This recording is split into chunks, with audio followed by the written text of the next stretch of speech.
안녕하세요, 전망입니다. 오늘은 구글 스프레드시트의 함수 사용법을 알아보고요. 구글 스프레드시트에서만 제공하고 있는 특별한 함수인 번역과 주가 정보 수집에 대한 정보를 알아보도록 하겠습니다. 먼저 구글 스프레드시트에 들어가면 이렇게 새 스프레드시트 시작하기로 사용이 가능합니다. 이와 같이 새 스프레드시트로 들어갔을 때 처음 뜨는 화면은 엑셀과 크게 다르지 않은 화면이 뜨는 것을 볼 수 있고요. 여기에 수식을 집어넣는 방법은 엑셀과 크게 다르지 않습니다. 예를 들어서 1, 2, 3이라고 되어 있을 때 요거에 대한 sum 값을 구하려고 하면요. 엑셀과 마찬가지로 equal sum 괄호한 다음에 위에 있는 영역을 이렇게 쭉 긁어주면 수식을 만들어주는 것을 볼 수가 있습니다. 수식을 만드는 방법 자체는 엑셀과 굉장히 유사합니다. 그럼 우리가 사용할 수 있는 수식이 어떤 것들이 있는지를 알아보려면 어디서 알아볼 수 있냐면요. 여기 있는 도움말, 여기에 함수 목록에 들어가면 우리가 구글에서 사용할 수 있는 여러 가지 함수에 대한 정보를 찾아볼 수가 있습니다. 여기에 굉장히 많은 정보들이 나와 있는데요. 여기 있는 정보들 중에 우리한테 필요한 부분들만 찾아보면 되고 이미 엑셀에서 있는 함수 중에 굉장히 유용한 함수들은 굉장히 많은 부분들이 들어와 있는 것을 알 수가 있습니다. 오늘 제가 좀 살펴보고자 하는 건요. 구글에서만 제공되는 굉장히 좀 독특한 특별한 함수를 한번 찾아보도록 하겠습니다. 여기 상세 검색 기준에 들어가서 구글을 선택을 하면 구글로 분류되어 있는 특별한 함수들이 이렇게 나와 있습니다. 여기서 제가 오늘 살펴보고자 하는 거는 여기 있는 트랜스레이트와 파이낸스입니다. 이 구글 트랜스레이트를 사용하는 방법을 한번 알아보겠습니다. 여기서 사용할 방법을 자세히 알아보기 위해서는 오른쪽에 있는 자세히 알아보기를 클릭하면 자세히 알아볼 수가 있습니다. 사용법 자체는 그렇게 어렵지가 않습니다. 여기 구글 트랜스레이트라고 쓰고 텍스트 그리고 어떤 언어에서 어떤 언어로 바꿀 것인지에 대한 값을 넣어주기만 하면 구글 번역기에서 돌리는 것과 같은 결과를 바로 스프레드시트에서 얻을 수가 있습니다. 한번 볼까요?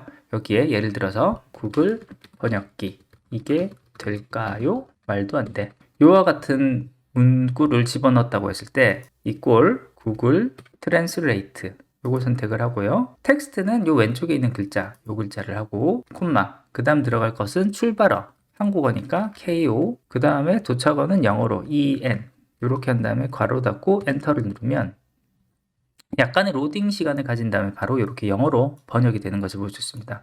요거 그대로 복사해서 이렇게 내려보면은 잠깐의 로딩 시간을 거친 다음에 내가 원하는 언어 형태로 번역되는 것을 볼 수가 있습니다. 또 구글 스프레드시트에서 제공하는 구글의 또 독특한 함수 중에 하나는 여기 있는 파이낸스라는 게 있습니다. 이 파이낸스를 한번 클릭을 해볼게요. 자세히 알아보기에 들어가서 보면 여기는 시세 표시할 항목이 무엇인지 그리고 속성을 어떤 속성 값을 가지고 올 것인지 시작일과 종료일 그리고 간격을 어떻게 할 것인지에 대한 정보를 넣으면 볼 수 있다고 되어 있고요. 여기 아래에 쭉 내려와서 보면 요 실제 사용한 예시에 대한 정보가 이렇게 나와 있는 것을 볼 수 있습니다.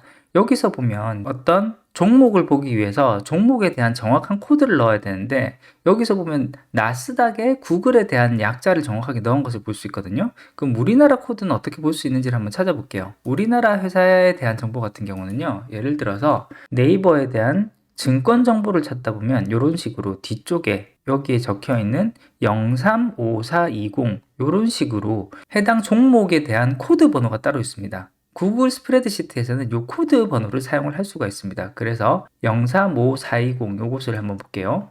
035420 요 값을 한번 알아보도록 하는데 equal 구글 파이낸스 여기에 들어갈 값은 요 값. 그럼 이 코드 번호가 들어갔고요. 그 다음에 들어갈 값은 어떤 항목을 넣을 것인가인데 그러면 여기서 볼 수 있는 게 프라이스, 개장 시점 가격, 현재 날짜 최고가 이런 것들이 있는데 저는 기간을 좀 주어 놓고 그 프라이스로 해서 한번 좀 알아보도록 하겠습니다. 그러면 프라이스를 하고 스타트 타임은 2021년 10월 1일부터 엔드 타임은 2021년 10월 20일까지 인터벌은 1로 하면은 하루하루가 갈 거예요. 요거 여기서 보면 여기서 구글 파이낸스에서 보면 요 문법을 사용하는 방법에 있어서 간격에 대한 거는 데일리를 넣거나 위클을 넣을 수도 있는데 또는 1과 7 둘 중 하나를 넣을 수도 있는 것으로 되어 있거든요. 1을 넣으면 데일리 값을 넣게 되고 7을 넣으면은 주 단위로 값을 입력을 하게 되니까요.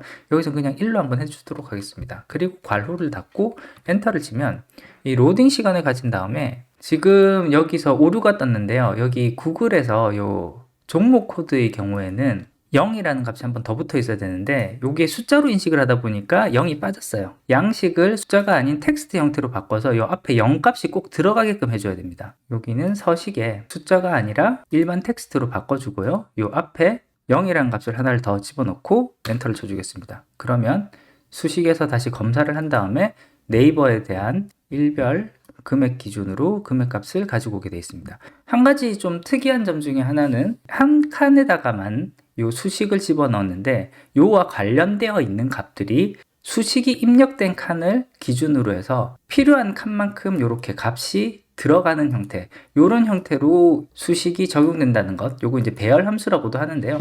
그런 특징이 있다라는 것 정도만 알아주면 좋을 것 같습니다. 또 이와 같은 함수를 사용할 때 이 도움말에, 함수의 도움말에서는 중요한 정보들이 한 번씩 있기 때문에 꼭 한번 읽어볼 필요가 있습니다. 이 파이낸스 함수 같은 경우는요, 사용 제한이라는 이 중요한 문구가 들어가 있습니다. 그래서 금융업계의 전문가 또는 회사에서의 전문가들은 이 데이터를 사용할 수 없다라는 이런 경고 문구가 있거든요. 그리고 이걸 사용하게 될 경우는 라이센스 요금이 부과될 수 있다라는 점, 그런 내용들이 언제든지 있을 수 있기 때문에 내가 어떤 함수를 처음 사용하게 된다라고 하면은 한 번쯤은 이런 식으로 함수에 대한 설명을 읽어보는 것을 추천합니다. 예, 오늘은 구글 시트에서 함수를 사용하는 법, 나에게 필요한 함수를 찾을 수 있는 방법에 대해서 알아봤습니다. 구글에서만 제공하는 독특한 함수인 번역 함수와 주가 정보를 조회하는 함수에 대해서도 알아봤습니다. 네, 오늘 준비한 것은 여기까지고요. 조금이라도 도움이 되셨다면 구독과 좋아요 부탁드리겠습니다. 끝까지 들어주셔서 감사합니다.